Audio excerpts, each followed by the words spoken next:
வணக்கம். ஜவைஜக் from Javadhu பட்டிக்குடூர். Power writer அப்படிங்கிற YouTube channel மூலமாக உங்களை மீண்டும் சந்திப்பதில் ரொம்ப மற்ற மகிழ்ச்சி. அத்தோட எங்கள் சேனலை சப்ஸ்கிரைப் பண்ணுங்கள், பெல் பட்டன் அழுத்த மறந்துடாதீங்க. அத்தோட எல்லாத்துக்கும் ஷேர் பண்ணுங்கள். அதாவது வங்கதேச பிரதமர் ஷேக் ஹசீனா பாகிஸ்தானோடு இருந்த ஒரு நாடு. அதை பிரித்ததே நம்ம இந்தியா தான். அந்த நேர கூத்து. அப்புறம் பொருளாதாரத்தில் உயர்ந்த நிலை வந்தது. அதில் எந்த ஒரு மாற்று கருத்துமே இல்லை. அந்த சுதந்திர போராட்டத்தில், வங்கதேச சுதந்திர போராட்டத்தில் மிகப்பெரிய ஒரு போராட்டவாதியாக முஜீபுர் ரஹ்மான் இருந்தார். 1971 முஜீபுர் ரஹ்மான் அவர் போராடின பின்னாலும் அப்புறம் வங்கதேச பிரிவு ஏற்பட்டு அதுக்கு எல்லாமே இந்தியா தான் காரணம். குறிப்பாக இந்திரா காந்தி அம்மையார் பிரித்து கொடுத்தாங்க. பிரித்து கொடுத்த வகையில் அப்படி அற்புதமாக நாடு வந்தது. மற்றபடி அவருடைய பொண்ணு ஷேக் ஹசீனா, அந்த அம்மா இன்னைக்கு 15 வருடங்களாக ஆண்டுட்டு, 5வது வருஷம் ஆண்டுட்டு இருக்காங்க. 4 வருஷம் ஆண்டவங்க, இடையில கொஞ்சம் கேப் போச்சு. அப்புறம் 5வது வருஷம் ஒரு 2-3 மாசத்துக்கு முன்னால தேர்ந்தெடுக்கப்பட்டார்கள். எதிர்கட்சிகளாம் ஒடுக்கப்பட்டு இப்போ இங்கே மோடி செஞ்சார் பாருங்க, நாடாளுமன்றத்தை எதிர்கட்சிகளை வெளியே தள்ளிட்டு கலர் குண்டு தாக்குதல் அப்படிங்கிற பேர்ல 150 எம்பிக்களை வெளியே தள்ளிட்டு இந்த 3 விதமான சட்டங்களை மாத்தினாங்க பாருங்க. சமஸ்கிருத வார்த்தைகளாலையும் திருத்தத்தை கொண்டு வந்தாங்க பார்த்தீங்களா. எந்த ஒரு ஒப்புதலும் இல்லாம அவங்களுக்குள்ளே திருத்திட்டாங்க பாருங்க. அந்த மாதிரி ஒரு 3 மாசத்துக்கு முன்னால நடந்த ஒரு தேர்தல், பொது தேர்தல் நடந்தது வங்க தேசத்துல.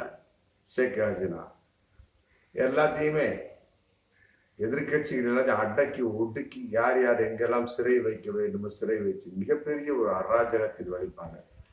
ஃபுல்லா இந்த அம்மாவை ஜெயிச்சுட்டாங்க. உட்காந்தாங்க, பார்த்தாங்க. மக்கள் மிகப்பெரிய ஒரு போராட்டத்தின் விளைவு. கட்டாயமா அது ஜெயிக்கும் அப்படிங்கிற கான்செப்ட்ல கையில எடுத்தாங்க. கல்வி, பொருளாதாரம் என்ன அடிப்படைனா, அதாவது அன்னைக்கு 1971 விடுதலை போராட்டத்துக்காக, வங்கதேச விடுதலை போராட்டத்துக்காக பாடுபட்டாங்க பார்த்தீங்களா. அவங்களுடைய ஒரு அடுத்தடுத்து பையன் அப்புறம் பேரன் இருப்பாங்க இல்லையா, அவங்களுக்கெல்லாம் 30% இடஒதுக்கீடு, கல்வி, பொருளாதாரம், வேலை வாய்ப்புலாம் கொடுக்கலாம்னு சொல்லிப்பட்ட ஒரு சட்டத்தை அமுல்படுத்துறதுக்கு ரெடியா இருந்தாங்க. ஷேக் ஹசீனா வங்காளதேச முன்னாள் பிரதமர் வைக்கலாம். ஏன்னா இப்ப நாடாளுமன்றத்தை கலைச்சாச்சு, முடிஞ்சு போச்சு. இராணுவ ஆட்சி போயிட்டு இருக்கு. அதனால முன்னாள் பிரதமர் பண்ணிட்டு இருக்க சமயத்துல இது அங்க இருக்கக்கூடிய மாணவர் யோசிக்க ஆரம்பிச்சாங்க. என்னடா அவங்களுக்கு மட்டும் கொடுத்தா அப்படின்னு நமக்கு என்ன போறது, அவங்களும் யோசிப்பாங்களா இல்லையா. அன்னைக்கு அந்த வங்கதேச சுதந்திரத்துக்காக போராடியவர்கள் பேர்ல 30% கொடுக்குறீங்க, அப்புறம் எங்களுக்கு என்ன வரப்போகுது, ஒன்றும் வராது இல்லையா. அதே நேரத்துல பொருளாதாரத்துல ஹசீனா உயர்த்திட்டாங்க வங்கதேசம். சும்மா சொல்லக்கூடாது. இந்தியாவை விட பொருளாதாரத்தை உயர்ந்த நாடு வங்கதேசம். அதுல எந்த ஒரு மாற்று கருத்துமே இல்லை. 7.2 நினைக்கிறேன், அந்த அளவுக்கு உயர்ந்த நிலையில் இன்னைக்கு இருக்கு பண மதிப்பு. அந்த அளவுக்கு இருக்கக்கூடிய சமயத்துல என்ன பார்த்தாங்க, அப்புறம் இந்த மாதிரிலாம் உயர்த்தி நிலைப்பாடை மக்கள் இன்னைக்கு ஏற்றுக்கல. அதன் அடிப்படையில மாணவர்கள் பார்த்தாங்க, என்னடா 30% அந்த அம்மா கொடுத்துட்டு அப்படின்னா அப்புறம் நமக்கு எங்க போறது, வருங்காலத்துல கொஞ்சம் கொஞ்சமா குறைஞ்சு போச்சுன்னா அப்புறம் என்ன அவருக்கு இப்படி என்ன பண்ணாங்க, மிகப்பெரிய ஒரு போராட்டத்தின் விளைவு.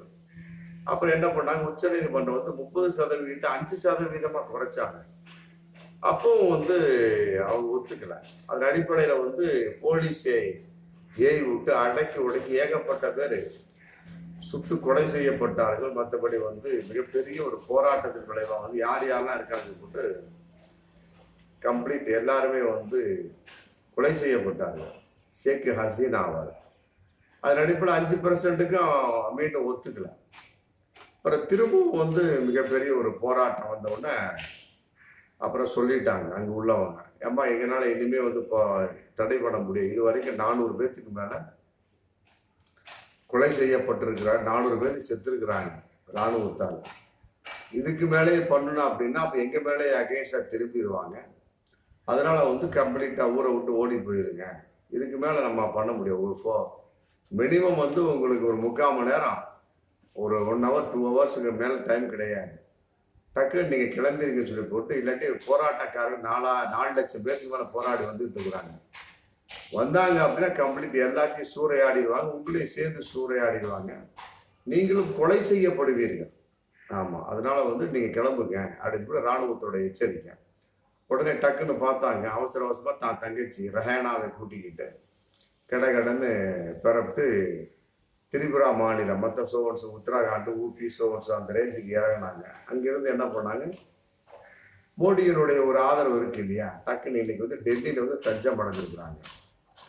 இங்கிலாந்துக்கு வந்து தூது விட்டாங்க. அங்க வந்து அவருடைய தங்கச்சி வந்து ரெஹானாவோட ஒரு மக வந்து எம்பியா இருக்கிறாங்க. அப்படி இருக்கக்கூடிய சமயத்துல ஏமா இது கூடாது, இங்க வந்து வரக்கூடிய சமயத்துல அது வேறு விதமான அரசியல் காரணங்கள், இங்க இருக்கக்கூடிய எம்பியின் அடிப்படையில வந்து அவங்க வந்து தஞ்சம் கொடுத்துருக்குறாங்க அப்படிங்கிற மாதிரி ஒரு அரசியல் காரணங்கள் வந்தாலும் வந்துடும். அதனால வந்து நாங்கள் ஏற்றுக்கொள்ள மாட்டோம் அப்படின்னு இன்னைக்கு சொல்லிட்டாங்க இங்கிலாந்து. மற்றபடி வேறு பின்லாந்துக்கு போலாமா அப்படின்னு இன்னைக்கு ஹசீனா வந்து திட்டம் போட்டுட்டு இருக்காங்க. இதன் அடிப்படையில் இப்போதைக்கு இந்தியாவில் இருந்துட்டு இருக்காங்க. இந்தியாவில் வந்து ஒரு குறிப்பிட்ட நாள் கெடு கொடுத்துருப்பாங்க இல்லையா, அதன் அடிப்படையில் வந்து எப்படா போகலாம் அப்படின்னு யோசனை பண்ணிட்டு இருக்கிறாங்க. எப்பொழுது வேணாலும் போகலாம். ஆமா, அதை வந்து பத்திரமா வந்து மோடி அனுப்பிச்சு வச்சிருவாரு. மோடிக்கு வந்து நியரஸ்டான ஒருத்தவங்க தானே. ஏன்னா இங்க இருக்கக்கூடிய ஏகப்பட்ட திருப்பூர் சம்பந்தப்பட்ட நூல் சம்பந்தப்பட்ட அனைத்துமே வங்கதேசத்துல ரெடியாகி வந்துட்டு இருக்கு. அதன் அடிப்படையில் வந்து நல்ல அற்புதமான ஒரு தொழில் வளம் ஏற்பட்டுச்சு. இந்தியாவால வந்து வங்கதேசம் வந்து நிறைய லாபமான ஒரு விஷயம். அதே நேரத்தில் ஏகப்பட்ட மேம்பாலங்கள், மற்றபடி கல்வி உயர்வு, என்னென்ன செய்யணுமோ எல்லாமே செஞ்சாங்க. சும்மா சொல்லக்கூடாது. ஹசீனாவை பொறுத்தவரை வங்கதேசை உயர்த்தினார்னு சொல்லலாம். ஆனா தங்களுடைய கருத்துக்கு நேர்மாறாக வரக்கூடிய சமயத்துல என்ன பண்ணாங்க, போராட ஆரம்பிச்சிட்டாங்க. அப்ப இவ்வளவு தூரம் செஞ்சு என்ன பிரயோஜனம், ஒண்ணுமே கிடையாது அப்படிங்கிறது வெட்ட வெளிச்சமா போச்சு. இது பல அரசியல்வாதிகளுக்கு வந்து மிகப்பெரிய ஒரு சாட்டை அடி, முன் உதாரணம். என்ன செஞ்சாலும் சரி, ஆமா, வீடு ஃபுல்லா ஊரு ஃபுல்லா கோயிலை கட்டினாலும் சரி, ஊரு ஃபுல்லா மேம்பாலம் அமைச்சாலும் சரி, ஊரு ஃபுல்லா தொழிற்சாலை அமைச்சாலும் சரி, மாசம் 1000 ரூபாய் கொடுத்துக்கிட்டே வந்தாலும் சரி, மக்கள் அந்த நேரத்துக்கு ஏத்துக்குவாங்க. அதே நேரத்துல தனக்கென்று ஒரு ஆப்போசிட் கருத்துரிமை மீறல், ஆமா, பேச்சுரிமை சுதந்திரத்தை வந்து தடை செய்வது, மற்றபடி வந்து இருக்கக்கூடிய பொருளாதாரத்துல சில விஷயங்கள் அப்படிங்கும் போதுல பார்த்தான், என்னடா அது இவ்வளவு தூரம் நம்ம இருந்துமே கூட நமக்கு ஆப்போசிட்டா இந்த அம்மா இருந்துட்டு இருக்கிறாங்க அப்படின்னு மாணவர்கள் பார்த்தாங்க. ஒரு போராட்டத்தை ஆரம்பிச்சாங்க. அது ஜூன் மாசம், அதுல இருந்து ஆரம்பத்துல இருந்து நடந்துட்டு இருக்கு. இன்னும் சொல்லப்போனா சில பேர் சொல்றாங்க ஜனவரியில இருந்து நடந்துட்டு இருக்கு மாதிரி சொல்றாங்க. பார்த்தாங்க எல்லாத்தையும் இனிமே வந்து இந்த அம்மாவை விட்டு வச்சதா வேலைக்கு ஆகாது. ஏன்னா தன்னுடைய கருத்து சுதந்திரத்திற்கு அங்க ஆப்பு வந்துருச்சுங்க, வேற ஒன்றும் கிடையாது. மக்கள் அதான் பார்ப்பான், நீ என்ன கொடுத்தாலும் சரி ஏத்துக்குவான். தன்னுடைய கருத்து சுதந்திரத்துக்கு ஆப்போசிட்டு, பேச்சுரிமைக்கு ஆப்போசிட்டு, ஆமா, நம்முடைய சொல் வாக்குக்கு அங்க விஷயம் இல்லை அப்படின்னா ஏத்து போராட ஆரம்பிச்சிருவான். அவ்வளவுதான். ஒரு பூனையை வந்து ஒரு ரூமுக்குள்ள வந்து கிராமத்துல சொல்லுவாங்க, எவ்வளவு நேரம் தான் அழைச்சிட்டு இருப்பேன், அது ஒரு 2 அடி தாங்கும், 3 அடி தாங்கும், 4வது அடி அப்படின்னு ஏற்க ஆரம்பிச்சோம். அந்த மாதிரிதான் வந்து இன்னைக்கு மாணவர் போராட்டம் எதுக்கு ஆரம்பிச்சு இன்னைக்கு ஹசீனாவை வந்து நாட்டை விட்டு வெளியே தள்ளிட்டாங்க. அவ்வளவுதான். இது வந்து நார்மலா நம்ம இந்தியாவிலே இருந்துட்டு இருக்கு. அதெல்லாம் அடிப்படையில் இருக்கு. அதாவது ஆரம்பத்தில் ஆங்கிலத்தோடு இந்தியாவை, இது இந்தியை வந்து அலுவல் மொழியாக சேர்க்கணும்னு சொல்லி போட்டு 1963 ஒரு சட்டத்தை கொண்டாடினாங்க. அதன் அடிப்படையில் வந்து 1965 மிகப்பெரிய ஒரு போராட்டம், மாணவர்கள் போராட்டம் நடந்தது. ஆமா, அது மிகப்பெரிய ஒரு போராட்டம். இங்க தமிழ்நாட்டோட ஏகப்பட்ட பேர் வந்து கொல்லப்பட்டார்கள், சாவடிக்கப்பட்டார்கள் கூட சொல்லலாம். அந்த அளவுக்கு நடந்தது. அதே மாதிரி 1974 இந்தியாவில் நடந்தது சொல்றேன். பீகார்ல வந்து மாணவர்கள் ஊழலுக்கும் தேர்தலுக்கும் கல்வி சீர்திருத்தங்கள் வலியுறுத்தி வந்து மிகப்பெரிய ஒரு போராட்டம் பண்ணாங்க. ஜேபி இயக்கம் அப்படிங்கிற பேர். ஜேபி இயக்கம் அதுவும் வந்து வலிமையான ஒரு போராட்டம். ஆமா, ஆனா ஆட்சியெல்லாம் மாற்றி அமைக்கப்படவில்லை. இந்திய மக்கள் வந்து அந்த அளவுக்கு போராடிட்டு தன்னுடைய வந்து வலிமையை வந்து வெளிப்படுத்திக்கிட்டாங்க. அதே மாதிரி 25/6/1975 இந்திரா காந்தி எமர்ஜென்சியை கொண்டாடினாங்க. அவசர நிலை பிரகடனம், மிஷா அப்படின்னு கான்செப்ட். அதுல ஏகப்பட்ட அரசியல்வாதிகள் உருக்குலைக்கப்பட்டார்கள், அடித்து ஒழிக்கப்பட்டார்கள். மற்றபடி வந்து ஏகப்பட்ட பேர் திமுக எத்தனையோ பேர் வந்து சிறையில தள்ளப்பட்டீங்க. ஆண்டு கொண்டிருக்கக்கூடிய திமுக மு.க. ஸ்டாலின் ஐயா கூட மிசாவோட வந்து அடி வாங்கி வரலாம். ஒரு குத்து விட்டாங்க போல இருக்கு. இந்த இடத்துல அப்படியே முகம் வந்து அப்படியே மைல்டா போயிடுச்சு. அப்படிதான் கூட சொல்லப்படக்கூடிய ஒரு சூழல் இருக்கு. இன்னைக்கு அவர் முகத்தை பார்த்தா அதெல்லாம் தெரியும். அந்த மாதிரிலாம் நடந்தது. அப்புறம் வந்து அந்த அம்மா மன்னிப்பு கேட்டாங்க. ஆனா மிகப்பெரிய ஒரு ஆட்சி மாற்றம்லாம் ஏற்படும். ஆனா அதுக்கு பின்னால நடந்தது 1977 காங்கிரஸ மக்கள் யாரும் ஏத்துக்கல. ஆமா, தமிழகத்துல கூட இன்னைக்கு வரைக்கும் ஏத்துக்காத காரணம் வந்து அவங்க அதனால காரணம். ஆமா, தமிழோட சேர்ந்த ஹிந்தியை நுழைக்க பார்த்தாங்க. மற்றபடி மிசாவால வந்து இங்க தமிழகம் மிகப்பெரிய ஏகப்பட்ட பேர் அடி வாங்கினாங்க, குத்தும் குலையுருமாக கிடந்தார்கள். கான்செப்ட்ல தமிழகத்தில் இன்னைக்கு ஸ்ட்ராங்கா இருக்கிறாங்க. காங்கிரஸ் உள்ளே விட மாட்டாங்க, கூட்டணியா தான் போயிட்டு இருக்க முடியும். அதன் அடிப்படையில் 1977 காங்கிரஸே வராத அளவுக்கு அங்க பண்ணினாங்க. அது மிகப்பெரிய ஒரு போராட்டம். அதே மாதிரி அசாம்ல சட்டவிரோத குடியிருப்பு, நிறைய பேர் சட்டவிரோத குடியேறிட்டாங்க. அதுக்கு எதிராக வந்து 1975 டு 1985 வரைக்கும் அங்க அசாம் மாணவர்கள் மிகப்பெரிய ஒரு போராட்டம் பண்ணாங்க. போராட்டம் பண்ணி அதுலயும் வந்து ஏகப்பட்ட பேர் இறக்கடிக்கப்பட்டார்கள், சாகடிக்கப்பட்டார்கள். அதுலயும் வந்து மத்திய அரசு மாற்றம் ஏற்பட்டது. அதெல்லாம் அங்க இருக்கிற மாநில அரசுல ஒரு மாற்றம் ஏற்பட்டது. அதை குறிப்பிட்டு சொல்லக்கூடிய ஒரு மாணவர் போராட்டம். அடுத்து வந்து 2022 இப்ப இலங்கையில் நடந்துச்சு பாத்தீங்களா? ஆமா, ராஜபக்சே வந்து இதே மாதிரி ஹசீனா அடிச்சு விரட்டாங்க பாருங்க. அதே மாதிரி ராஜபக்சே, அவருடைய மஹிந்திர பக்சே எல்லாம் சேர்ந்து அடித்து விரட்டப்பட்டு இப்ப எங்க இருக்காங்கன்னே தெரியல. ஆள் அட்ரஸே கிடையாது. மிகப்பெரிய ஒரு பொருளாதார வீழ்ச்சியை கொடுத்தாங்க ராஜபக்சே. இதுல வந்து இன்னும் சொல்ல போனா வங்கதேசத்துல பொருளாதார உயர்வை கொடுத்தாங்க ஹசீனா. பொருளாதார உயர்வை கொடுத்த ஹசீனாவுக்கே இந்த நிலைமை, ஊரை விட்டு விரட்டுற அளவுக்கு நிலைமைன்னா அப்ப ராஜபக்சேக்கு எப்படி இருக்கும்? பொருளாதார வீழ்ச்சி வெளிப்பாட இளைஞர்கள மிகப்பெரிய கஷ்டத்துல இருந்தாங்க. அதுக்கு இந்தியா தான் உதவி பண்ணாங்க. அந்த அளவுக்கு ஏகப்பட்ட விஷயங்கள் உதவி பண்ணாங்க. என்ன ஒரு மாசத்துக்கு முதல்ல கூட நன்றி சொன்னாங்க. அப்ப இப்போது இருக்கக்கூடிய அதிபர் நன்றி சொன்னார், இந்தியாவுக்கு நாங்கள் நன்றி சொல்ல கடமைப்பட்டிருக்கிறோம் அப்படின்னு. அந்த அளவுக்குள்ள மிகப்பெரிய புரட்சிகள் நடந்திருக்கு.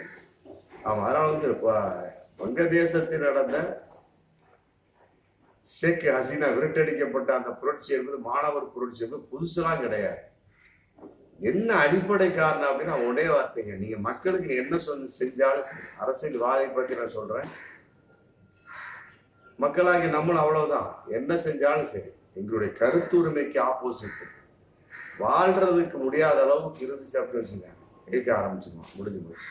இதுதான் வந்து வங்கதேசத்துல நடந்திருக்கு, இலங்கையில நடந்திருக்கு. மற்றபடி வந்து அசாம்ல நடந்து சொன்ன பாருங்க, மாநில அரசை மாற்றடிக்கப்பட்டாங்க. மற்றபடி வந்து முன்னால சொன்ன ஏகப்பட்ட போராட்டங்கள்லாம் வந்து இந்திய அளவுக்கு மிகப்பெரிய தாக்கத்தை ஏற்படுத்தியதை மத்திய அரசுல மிகப்பெரிய மாற்றத்தை ஏற்படுத்தவில்லை. ஆமா, மற்றபடி வந்து இப்போதைய நிலைமை கான்செப்ட் பார்க்கின்ற பொழுது எந்த நேரத்தில் எந்த விஷயம் அப்படின்னு சொல்ல முடியாது. உலகளாவில் பல விஷயம் நடந்துட்டு இருக்கு. இன்னைக்கு வந்து வங்கதேசத்துல நடந்து முடிஞ்சிருக்கு. இன்னைக்கு வந்து ஒவ்வொரு நாளாக தஞ்சம் அடையக்கூடிய ஒரு கேவலமான சூழல்ல ஹசீனா வந்து இருக்கிறாங்க. இத்தனைக்கு அந்த வங்க தேசத்தை உருவாக்கிய முஜீபுர் ரஹ்மானுடைய மகள், முஜீபுர் ரஹ்மானுடைய சிலையில அடிச்சு உடச்சு நாசம் பண்ணி பாராளுமன்றத்தையும் சூறையாடி ஒருத்தர் உட்காந்து வந்து தம் அடிக்கிறான் எம்பி சீட்ல உட்காந்து.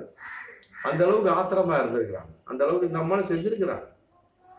சும்மாலாம் சொல்லக்கூடாது. எடுத்த உடனே ஒரு மக்கள் வந்து போராட மாட்டான், மாணவர்கள் போராட மாட்டாங்க. அந்த அளவுக்கு நமக்கு மதிப்பு இல்லை, கருத்து சுதந்திரம் இல்லை. இந்த அம்மா ஒரு அம்மா உட்காந்துக்கிட்டு வந்து எல்லாத்தையும் அடிச்சு ஒழிச்சுட்டு உட்காந்துருந்தா அப்புறம் மக்கள் சும்மா விடுவானா? மிகப்பெரிய ஒரு புரட்சி. அதனால வந்து இது எல்லா நாட்டுக்குமே வந்து தக்க பாடம், குறிப்பாக இந்தியாவுக்கு பாடம்.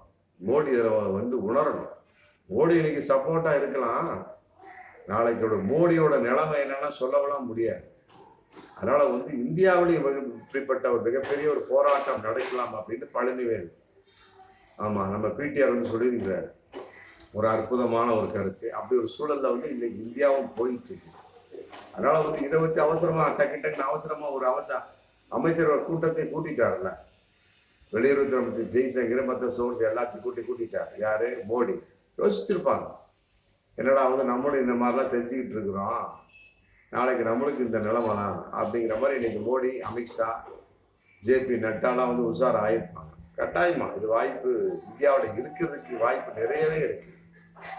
ஆமா, இதன் அடிப்படையில் இதை வைத்தாவது மோடி இனிமேலாவது திருந்த வேண்டும்.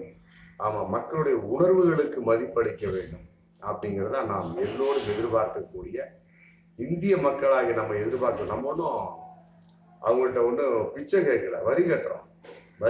இந்திய நாட்டினுடைய பிரச்சனையா நம்ம வந்து பேசிட்டு இருக்கோம்.